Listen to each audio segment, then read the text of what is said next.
ng bayan, maasahan anumang panahon.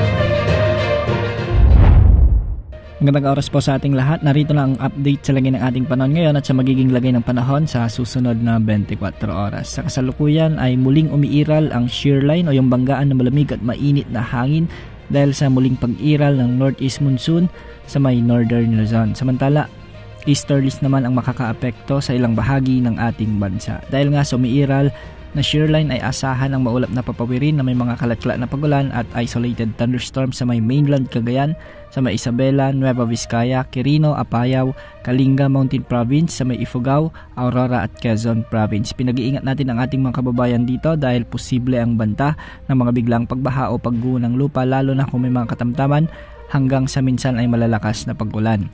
Samantala dahil naman sa umiiral na easterlies o yung mainit na hangin mula sa karagatang Pasipiko ay magiging makulimlim naman ang mga panahon na may mga kalat-kalat na pagulan at thunderstorms sa may Caraga at Southern Leyte. Hindi rin inaalis ang banta ng mga biglang pagbaha o pagguho ng lupa lalo na kung may mga katamtaman at minsan ay malalakas ding pag-ulan. Samantala dahil naman sa northeast monsoon ay magiging malamig pa rin ang panahon sa may extreme northern Luzon, particular sa Batanes at Babuyan Islands, kaya magiging maulap ang mga kalangitan dito na may mga kasamang pag-ulan. Posible rin ang banta ng mga flash floods o landslide lalo na kung may mga katamtaman at minsan ay malalakas pag-ulan. Samantala, northeast monsoon din ang nakakaapekto sa may Ilocos Region at nalalabing bahagi ng Cordillera Administrative Region. At ito ay magdudulot ng bagyang maulap hanggang sa maulap na kalangitan na may mga isolated light rains o kalat-kalat na mahinang pag-ulan.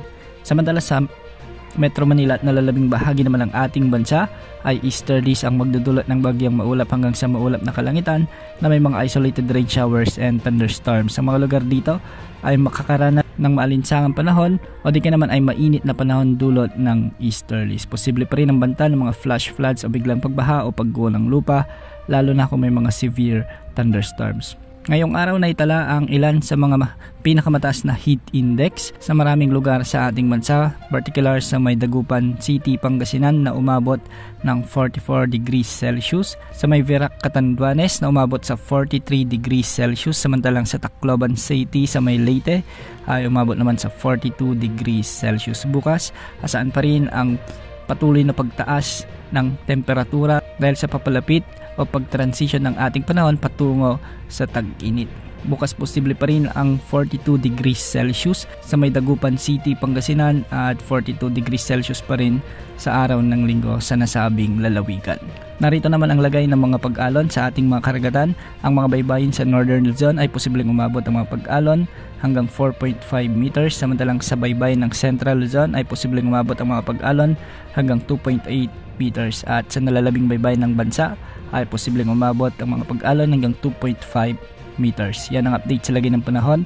Ito po ang weather update ng bayan, maasahan anumang panahon.